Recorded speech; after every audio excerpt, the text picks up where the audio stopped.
Hey everyone, it's Michelle Fawcett, the Dreaming Dilettante, and I am coming out with another Create With Me video. So I really wasn't sure what I wanted to work on, and I was looking through some of my art journals, and I saw this one with it's a a Delusions by Diane Raveley journal, and it has the black paper in it, which I haven't used that much. And the things that I have done in it were predominantly with like white pen, which looks really cool. But I wanted to try something a little different here, and I have no plan at this point. I thought that it'd be fun to try out my tempuras and on this paper and see what happened. And I'm using just a baby wipe to smudge it and kind of smear it. And so, yeah, there's absolutely no plan here. I just wanted to do something creative, get a video together for you. So I didn't really have a plan, but I am actually really happy with how it turned out. So it's always fun that way. So I hope you'll take some time, even if you don't know what it is that you want to create or what you want to do, but you want to have some creative time. Don't let not having a plan stop you. Just sit down, pick out some of your favorite materials. You can start with some of your favorite things to use, or you could pick something that you haven't used in a while. So maybe you have a set of markers that you haven't used, or you have watercolors that you really haven't dug into in a while, and pull them out. Or maybe you have some inexpensive craft supplies laying around, some of your kids products, pull those out. You'll see me use some just regular Crayola markers in a little bit. But for now, as I did those little swirls in the top, I saw it felt like it was looking like a sky for me. So then I thought, well, one of the things I always like to draw under a sky is kind of like a mountain or a hillside. And so that's what I'm doing. I'm using a couple different greens here, and just smudging them down, and they're actually making a pretty neat texture as I'm scriggling them. So I decide that I want to keep that texture as I'm going about. So it's just, I think it's important to remember that it's just play.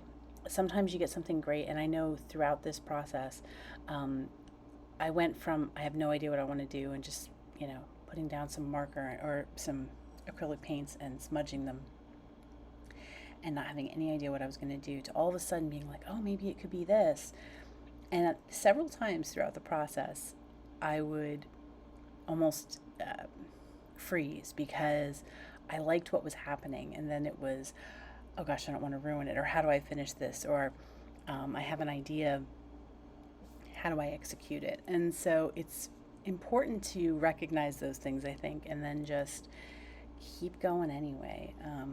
And allowing yourself to, especially when you're working in your art journal or something that, this is a place to play and this is a place to experiment with your products.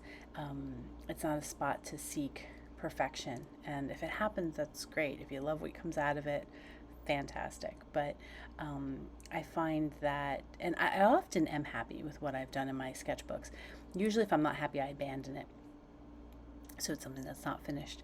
But I think it's important, and I did it a few times as I was working on this page, to keep going sometimes when you get a little stuck, or when you think, oh, I just ruined it, I shouldn't have done that, or I should have left that alone, or why did I keep messing with that? And that happens to me a little bit later on. I'll point it out to you. But it's important to just keep going and allowing yourself this time with your creativity, allowing yourself to play, and without really much of an expectation. If you haven't tried these tempera paint sticks, they're a lot of fun.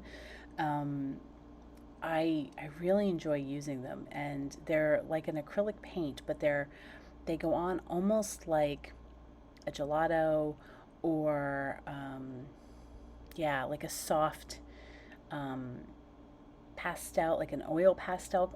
Not quite an oil pastel, but I'd say they're almost like a gelato, but it's acrylic paint, which is really, really cool. So as you're using them, you can layer them, you can go over them, and I have a lot of fun doing that in here, as you'll watch me do. So I decided that as cool as the smudged look was going, I liked the texture and I wanted to fill that whole sky. And because I wasn't making it a sky when I started off, it's actually pink. But I like the way it looks. And it gives me this feeling now between that and the little hillside that it's, I've created this little world on a hillside and I'm going for, you know, abstract. There's nothing realistic about this. And I'm using the left side of my paper. I'm using my rough brush that I got at the dollar store. I think it was like a 2 or 3 pack. Yeah, I think 2 or 3 pack that I got at the Dollar Tree. And I just squeezed out some paint on the left side of the page. And now I'm just tapping it in. I made some clouds that are really rough looking. And now I'm trying to tapping it in, thinking, oh, this will look a little bit like flowers maybe on the hillside. So I find that I go in without a plan, and then usually ideas start to emerge as I'm creating. So things start to unfold, and I try stuff out. Sometimes it works, sometimes it doesn't, sometimes I paint over it. But it's just fun to kind of be in the moment and be as surprised about what what's created as anyone else. And this is it's actually a Bondo scraper, like for using cars, I think. And I picked up a pack of these. I think I got them online, but what's nice about them is you can use them the way you would like a paint scraper. At least that's how I use them. And they came in 3 different sizes, and I love them. They're so great. You, of course, can use a credit card, which I've done. I just like having the larger size for pages. Um, so it's, and I think it was a 3 pack for like maybe $3 or something along those lines. It's very inexpensive. The idea isn't mine. I think it was Sandy. I'll link to her YouTube channel. But she was the first person I saw who used these. And I just thought that's such a great idea because the paint scrapers can be a little bit more expensive and you just get one in a particular size, whereas this was kind of an assorted pack. So it was a lot of fun. Good idea. So I've cleaned that off on the left side, so I've smudged that. And at this point, part of me is thinking that I might add to the scene. I might bring the scene over to the left side. Of course, I still could. But for now, there's just some color on that page, so it's not a blank page. And I'm pulling out some Posca paint pens. And again, I still have this idea of just adding flowers to the hillside. So that's what I'm working on. So I'm just dotting them in a little bit here and there. Again, not really being concerned with anything looking like anything else. And I think that that's important for me while I'm playing in my journal. And now I'm tapping over the cloud and realizing that I still had yellow paint on it. That's okay. I decided to just go with it and add it to the clouds and see if I like it. So it's just about playing, really, and enjoying your supplies, enjoying the journal, enjoying the creative energy that is flowing through at this point.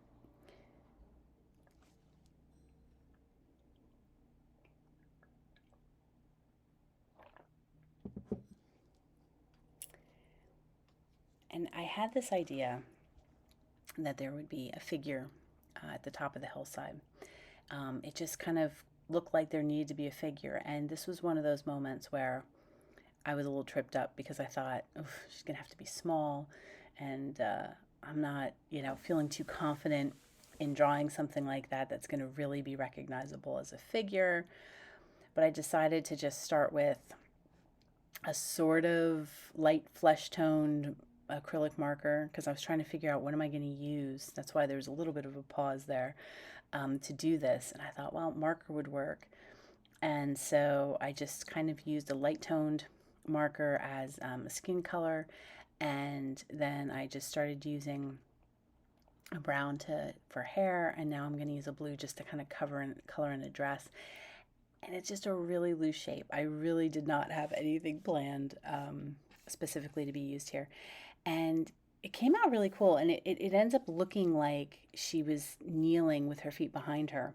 And I tried to accent that, but it didn't work out. I didn't like how I accented it, so I ended up just changing it. But for now, um, it's this debate of, do I want to add a face or do I want to just keep, no face, which I love the look of dolls drawn that way, or not dolls, rather, like figures that are drawn that way, where you have an outfit and hair, but there's no face drawn in, so it's just kind of this blank canvas, which is a lot of fun. So I'm trying things out here, adding different colors, and really kind of working through my own insecurity about how this is going to come out. And I wasn't liking the shape of things, so I just started adding a little more hair to define the face a bit more. And then I'm coloring it in a little bit and fixing things up, and then not liking it and going back and fixing it up again. And it's important, I think, to recognize when you're feeling a bit tripped up, and sometimes motoring through it, pushing yourself through, can be helpful. So this is where I'm deciding, oh, maybe I'll add some feet and some hands. And at first I liked it, and then as I do more, I decided that I didn't like the look of the feet. And so I took those out.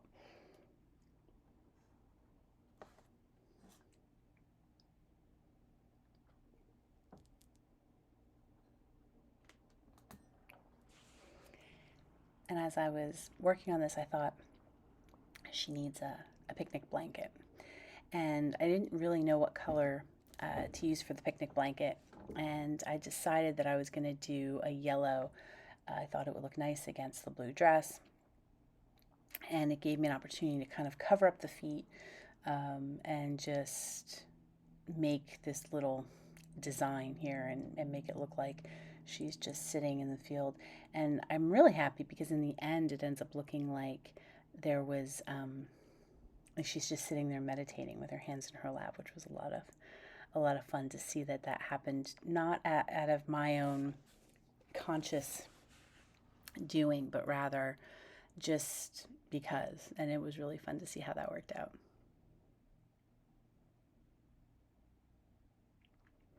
And this is where I tried to draw an eyes, and then I don't like the eyes. So now I'm kind of reshaping a little bit, and I'm going to try a few more things, coloring in with the hair a little bit, reshaping the head.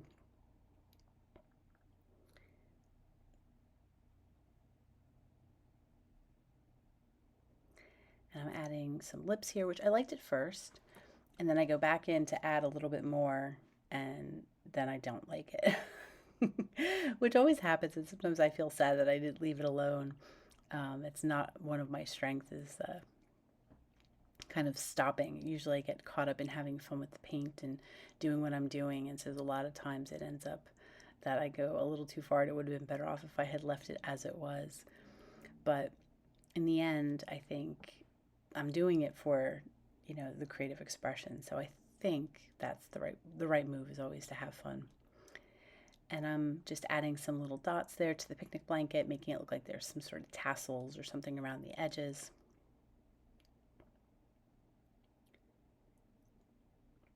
And this is where I'm trying to figure out what I'm going to do. So I decide, oh, maybe I'll add in some more of these little dots to make it look like flowers.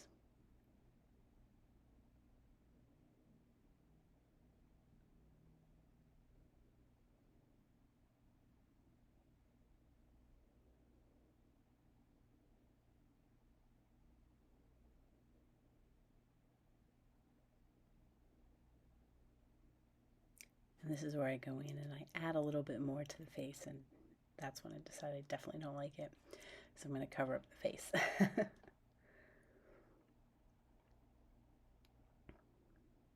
And once I cover up the face, I decide that I definitely like it that way, much better.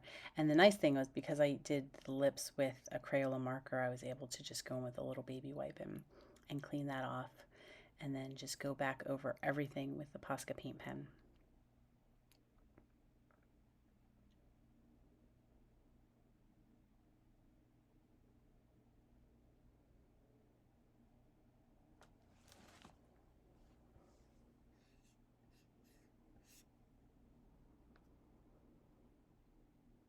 And now I'm going, adding a little bit, few more streaks to look like clouds. And I realized once they're done, they almost look like shooting stars, which I really loved because it added a bit of a magical element to the page. And now I'm going over those clouds with my tempera paint stick again, and it covers up any of the yellow that was there. So you can always go back in and always go back over something.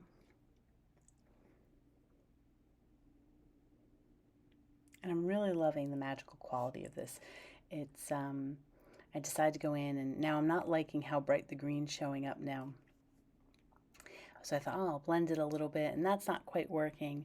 But you stick it out, and I was still working through it, and I kept adding a little bit here and trying different greens. And in the end, I'm really happy with how it comes out because I end up covering over the yellow dots that I had put on with the Posca paint pen, and they don't cover up or anything, so they kind of, you get the green over it and you still have the texture underneath, which I thought it looked really neat. So I go through and I add all of it, but I didn't want to add so much because or too much where I would start to lose. I loved that line that goes through the hillside and kind of divides it, and so I didn't want to add too much to it. So I'm just kind of really controlling myself because I have a tendency, especially when I'm doing something that feels like coloring, to just want to fill in all of the negative space. So holding it back a little bit and just stopping is a practice I'm working on. And then I thought, I need a heart. So I drew a little heart, figuring, well, I can always cover it up if I needed to.